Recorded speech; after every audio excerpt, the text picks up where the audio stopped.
To prep a crack before sealing, you need the right tools and a clear sequence so the repair bonds and lasts.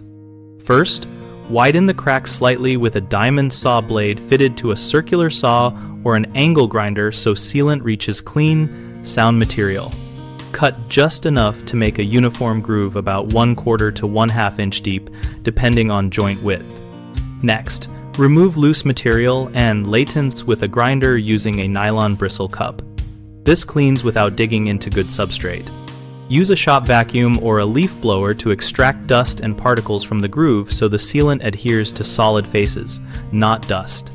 If the crack will be backfilled with backer rod, cut and compress closed-cell foam rod slightly larger than the groove diameter and seat it with a carpenter pencil or blunt tool to the correct depth, leaving the proper bond depth for the sealant.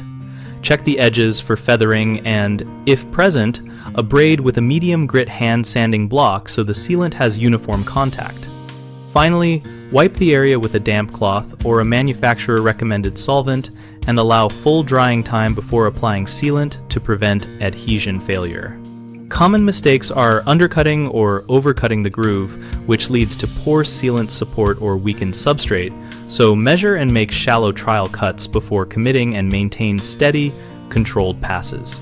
Not removing dust and debris is frequent and causes poor adhesion, so always follow mechanical cleaning with a thorough vacuum or blowout, and then wipe the surfaces clean.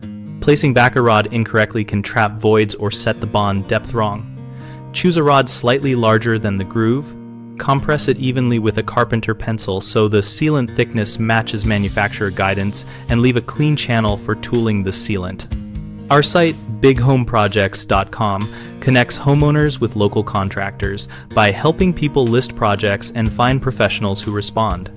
We also help contractors find work and build profiles.